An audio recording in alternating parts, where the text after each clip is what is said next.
I was contending that given that we have reality or existence, something must be eternal. And then it's the question of what is a more plausible eternal thing? Is it some form of energy or matter, or is it something outside of energy and matter? And I think what you're saying is that we have a tremendous amount of scientific evidence pointing to the fact that energy and matter had a beginning, which leads all the more so to the conclusion that whatever is that eternal thing that Is not wasn't the matter and energy. is not the matter and energy. So I was saying that an eternal God as sort of your x plus whatever equals everything. There has to be that x at the beginning of the equation that is the uncaused eternal thing. So it's so help me. Yeah. Yeah, I think your way of framing it is beautiful, because people will say, well, then who created the creator? If you posit a transcendent intelligence as the source of the universe. And you can say, of course, the exact same thing. Richard Dawkins wants to say that life emerged from a self-replicating molecule. Well, what, where did the replicator Right. come from? And Right. here's the point: every system of thought has to posit something as a primitive, as the thing from which everything else came. Because one of the great axioms of logic is that from nothing, nothing comes. Nothing comes from nothing. Nothing ever could. I think it was in The Sound of Music, so it must be true, Yeah. right? Right. But no, I mean, this is so. In people, logically, if there was a genuine nothing, you're not going to get anything from that. So there had to be a something that was the thing from which everything else came, and the options that have been presented are the options of the great worldviews. Materialism says it was matter and energy. Pantheism says it was an impersonal God. Mm-hmm. Deism said it was a God who acted at the beginning but has had nothing to do with the universe since. Theism said it was a personal God who acted at the beginning and who has continued to be involved with the creation that he made. So you have those are four great worldviews. Which of them is true? Which one best fits the evidence? That is the subject of my latest book, Return of the God Hypothesis. And Mm-hmm. I make the same argument you do, that everything has to be, every system of thought has to posit something as the thing from which everything else came, Mm-hmm. the eternal self-existent thing. And materialism, I think, which was assumed to be the best answer coming into the early 20th century, has been shown by successive scientific discoveries to not provide the best explanation, to not invoke an entity which is a plausible primitive, the thing from which everything else came, because matter and energy, as best we can tell, had a beginning. They are contingent things upon something else, some other type of cause, which transcends the domains of matter, space, time, and energy. That's beautiful. Okay, so I'm not crazy. Good. That's great. Um, And no, and conversely, if you posit the existence of a transcendent, beyond space time entity who is personal and intelligent and powerful, then you can provide an adequate explanation for what we see.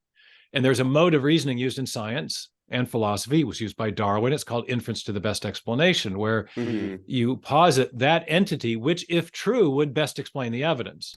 And so I like to make Right. the cosmological argument as an inference to the best explanation, not trying to prove definitively that the cause must have these particular attributes, but rather positing the type of cause with a set of attributes which would be sufficient to explain what we see. And it turns out that when you do that, when you engage in that intellectual exercise, the type of attributes that the cause must possess to provide an adequate explanation are precisely the attributes that, say, Jews and Christians have long ascribed to a theistic God, a God who transcends the universe, who is separate from it, but who is also active in it.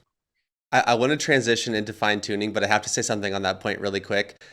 You brought up the Rosetta Stone, and I have often thought about describing God as a type of Rosetta Stone that once you can see his explanatory power for not only the creation of the universe, but also the existence of human rights, the reality of beauty, the intelligibility of the universe itself, et cetera, et cetera. You can go through beautifully all. stated, right? Our ability to know. This was the argument that convinced me of theism, was the argument from epistemological necessity.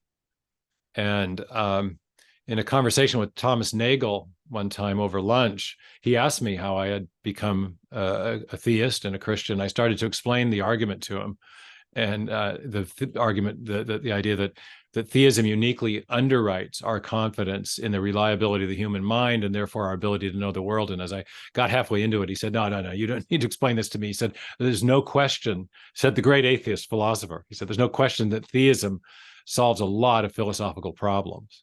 And the philosophical problem that's been with us since the late Enlightenment has been the problem of knowledge.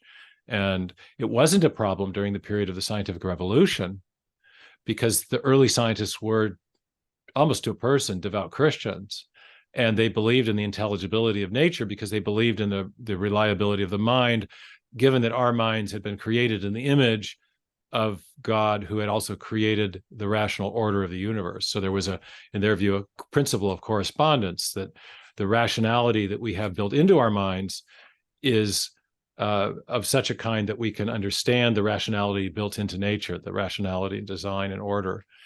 This is a point that the great Cambridge physicist Sir John Polkinghorne liked to make. He talked about the reason within matching the reason without out in the world. So the big crisis in philosophy, the whole postmodernist turn and all of that, is really a crisis of knowledge, and theism is I think the one thing that resolves that nicely, and so many other things. It gives us an account of the existence of objective moral principles. What do we mean when we say ought? We mean something more than saying is. Well, what's implied by that ought statement? It implies there's the standard above us all to which we can appeal. Well, where does that standard come from? Theism gives a good account of that. I don't think materialism or evolutionary theory does. So you just go down the line, and I think theism has an unrivaled explanatory power, not just with respect to the things that I've written about in this last book about the scientific evidences for biological and cosmological origins, but also some of these deep philosophical questions about the nature and origin of morality, the nature and our ability to know the world, the problem of in epistemology, questions of meaning. So yeah, it is a kind of people have a hard time believing in God because they can't see him. Mm-hmm. But we can't see quarks or DNA molecules either. We infer their existence based on other things we can see. And we infer to those other things because of their explanatory power. And I think that when we understand that that's how we reason about things in science as well as in philosophy, then suddenly theism should rise in our estimation because of its extraordinary explanatory power. I still want to get to fine tuning, but I'm loving the trail that we're on. So I want to. We can pivot to fine tuning anytime you want. Okay, no, but this is so good, because what you just described about how, and I've actually thought about this even on a more basic level too, where we have an appetite for food, we desire food, and voila, food exists. We eat it, and it actually nourishes our bodies, and we're able to live. And I know that sounds so silly, but that in and of itself is an interesting thing, that the planet has resources that actually cause us to.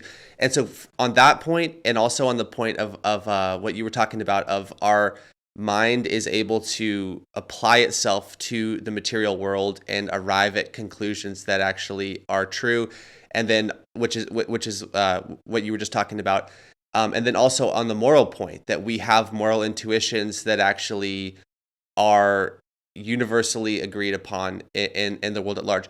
Now, it's interesting because I get in the comments sections of my videos, I get people plugging in as a solution for all of those things, basically a version of evolution. It's just the idea that all of those things are explained by the fact that we have the privilege of, at this point in time, things have evolved such that we experience that connection between our internal desire and our external world, because we're the the fittest who have survived, and so we get that privilege or benefit.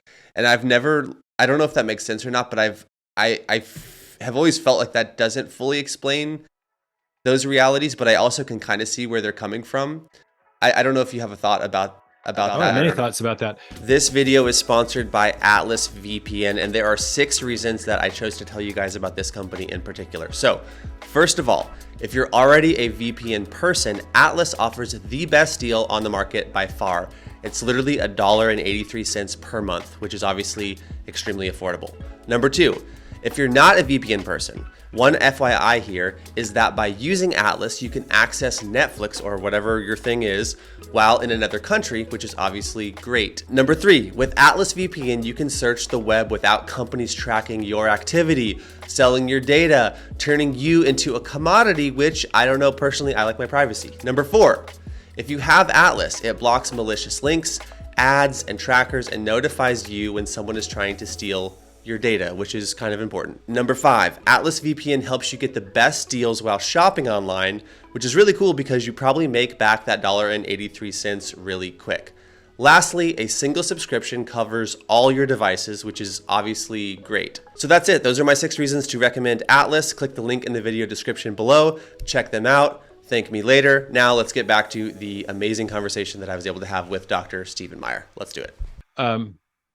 I mean, in the first place, I think the use of evolutionary theory to explain the origin of religious belief or criminal behavior or altruism or our moral sensibilities, to me, is now laughably facile.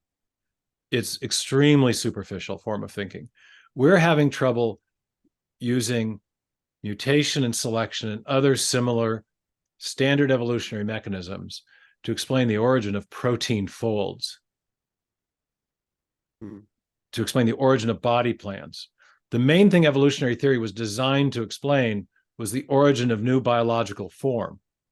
2004 book with MIT Press lists a whole category, Stuart Newman and Gerd Muller, and they have a table in their introduction to the book, and they list all the unsolved problems of modern evolutionary theory. One of them is the origin of biological form, the very thing that Darwin was supposed to have explained. Let me just, I made both these arguments on the Rogan podcast, but let me make them again. Mm-hmm. Okay. The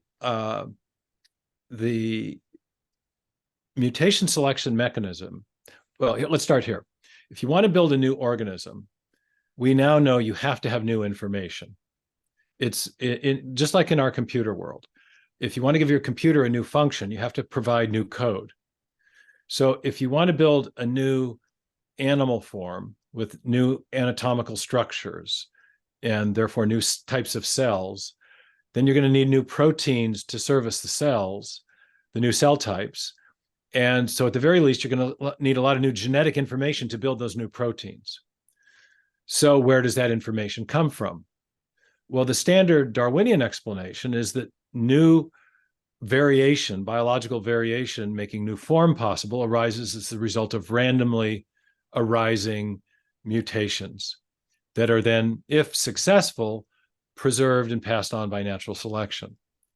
But since the 1960s, we've become really since 58 in Crick's sequence hypothesis, but that took a while to confirm. Since the 60s, as it became clear that mutations were operating, if they were operating on the sequence of characters, the nucleotide basis in the DNA. Crick's sequence hypothesis was that DNA contains digital code that is the nucleotide basis, the subunits along the DNA spine are functioning like alphabetic characters or digital characters in a section of machine code. They're providing instructions for building proteins. So since that realization has arisen, we realize then that what mutations would be doing would be changing those arrangements of ACs, Gs, and Ts, the digital characters in the quaternary genetic code. Now, we have analogous experience of those of that type of information carrying system, and that is in our computer world, we have digital software. Bill Gates' DNA is like a software program, but much more complex than any we've ever devised. Richard Dawkins has acknowledged that DNA is like a machine code. Leroy Hood says DNA contains digital code. So what happens when we randomly change a digital bit string in a section of functioning computer code? If we randomly change the zeros and ones, what happens? Well, two possibilities. Well, here's the question. Do we degrade the function of the code before we ever get to a new stretch of functional code? Or is it possible to gradually, by random means, change one section of software and develop a new, say, program or operating system? If I ask that question hypothetically to a group of software designers, they all laugh. It's obvious what happens, that those changes will degrade the existing function long before you'll come up with some fundamentally new function that a new stretch of code would be required to produce. Turns out the same thing is true in the biological realm, that the sections of the arrangements of A's, G's, and T's that will code for functional proteins are extremely rare among all the possible ways of arranging those characters. Exponentially rare. For one short protein, a colleague of mine, Douglas Axe, who worked on this problem at Cambridge for 14 years, determined that the ratio was 1 over 10 to the 77th power. For every string that will provide a stable, function-ready, function-capable structure called a protein fold, there are 10 to the 77th ways of arranging those same characters that will not produce such a thing, that will give you gibberish. So what that means is then, as you start to change the digital characters, the A's, G's, and T's, you are overwhelmingly more likely to fall into a functionless abyss than to maintain function. And as other scientists have done experiments, they're called site-directed mutagenesis experiments, they found that this is absolutely true. There's a scientist in Israel named Dan Tawfik, who died fairly recently, very tragically, but did some very important work on this same question. And he started randomly changing the characters in the DNA to see what type of effect it would have on stable protein folds. Could he generate a new protein fold from a pre-existing protein fold? And he found that within a very small number of mutations in his experiments between 3 and 15, the stability of the protein fold was lost. The thermodynamic stability was lost. It would no longer fold into a stable structure. Therefore, it's no longer possible to perform a function. So he said that the protein folds, which are the fundamental unit of biological innovation, are ice. Are you still hearing me with the mic? Yep. Okay, good. Yep. Yeah, they are isolated from one another in almost like galaxies separated from one another. So whereas we can get modifications of function and even some new function arising within the structure of a stable fold, getting from one fold to another is effectively biologically, it's extremely implausible. We have no Darwinian account of how that happens. Now, in response to this argument that I made on Joe Rogan, we had a young postdoc at University of Cambridge, whom I happen to know, challenged me by saying, well, no, in the COVID proteins, one of the proteins that's involved in the COVID virus, there's a protein that has accumulated 37 or 33, I can't remember, mutations. And he said, aha, Myers said it was between 3 and 15, but that misunderstands the argument, because the argument is not about how many mutations can accumulate in a fold. It's about what will happen to the fold as mutations accumulate. And the claim is that as mutations accumulate, you will eventually drop into a non-functional abyss before you'll ever produce a new protein fold. And it happens in the proteins that Tawfik examined that the threshold was about 15. But we've never said or denied that you might accumulate more mutations, just that as you accumulate the mutations, you will inevitably lose the structural stability of the protein in question before you generate a new protein fold. And the counterexample that was offered by this young postdoc actually proved that point. The protein that was involved in COVID has 1,200 amino acids. The 30 some changes did not actually change the existing fold. It just accumulated random changes that had no effect on the fold structure. It hadn't yet degraded. But typically to get from one fold to another, you need about a 75% difference in sequence, and 35 or 37, whatever it was, divided by 1,200 is about 3%. So this was a 3% sequence change, not nearly enough to have a hope of changing a fold. And so, and the big point was this accumulation of mutations did not change the fold structure. And that's the fundamental problem that we have gone to the mat to identify, is that the accumulation of mutations will degrade the stability of a fold long before they'll ever produce a fundamentally new fold.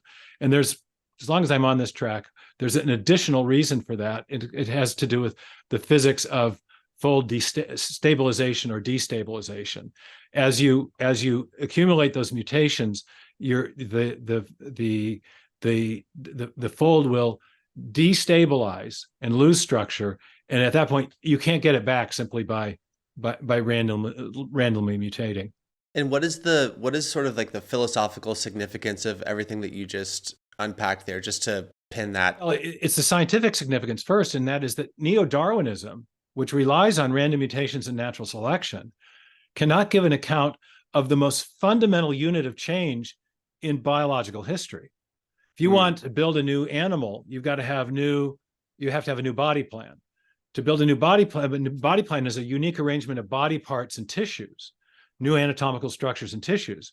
Well, if you need new tissues or anatomical structures, to build those, you need new types of cells.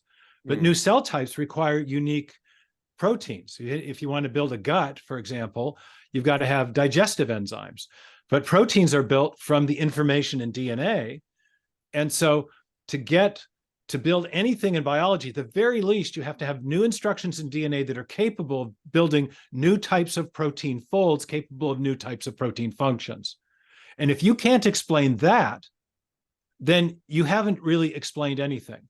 And to extrapolate beyond the strictly biological and anatomical, to say, well, we can explain human behavior or the origin of morality, or the origin of criminality, or by in Darwinian means, is, as I say, it's laughably facile. And these types of discussions on internet forums with internet atheists, they want to use evolution weakly defined. They're not even talking whether, they're not clear whether they mean change, whether they mean common ancestry, whether they mean mutation and selection, or some other proposed evolutionary mechanism. It's a very hand-wavy explanation. Now, but taking it on its own terms, let's make a riff on that for a minute as well, because the idea is that, well, okay, there's a survival value in morality, and so evolution. This is the evolutionary naturalistic explanation for the origin of morality.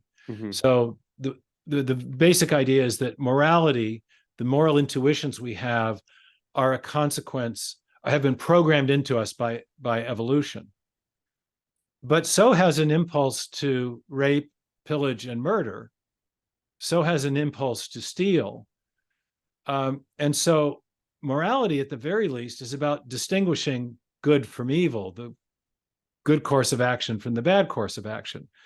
But if the evolutionary process is responsible for the moral intuition, so-called, and the intuition to do other things that we would want to say are not moral, then the evolutionary process cannot provide an explanation for the distinction. It doesn't distinguish between it's programmed into us all kinds of instincts.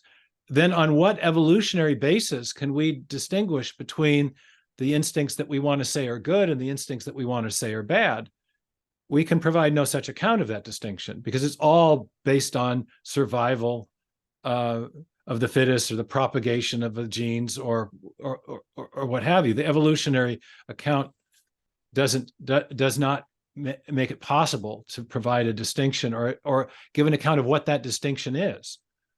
Moreover, if I know that my moral intuitions so-called, are merely the product of an undirected, mindless process that is merely maximizing the survival of the human race, but my own interests diverge from that of the rest of the human race, I have no reason to obey that moral instinct as it's been defined by the evolutionary ethicists. So if it's in my interest to abscond with the money that I have stolen from the bank and go to an obscure South American country and hide out, well, what do I care if doing that doesn't advance the interests of the human race? Or to be even more dramatic, eugenics, right? Eugenics are a very direct, like Hitler's sensibility that we should get rid of the weak and the lame and the crippled. I mean, that from an evolutionary perspective, that would actually check out as a moral It behavior. was motivated by an evolutionary perspective, very decidedly so. Right. And continued to be, not just with the Nazis and Hitler, but we were doing it in the United States into the 1920s and 30s. It really wasn't till after the war, when it was exposed what Hitler had been doing, that that practice was fully eradicated here in the United States. And Right. so, but and that's a very good example, because our moral intuitions would want to say, hey, it's very important to care for the weak and the disenfranchised and and people who have been crippled by disease.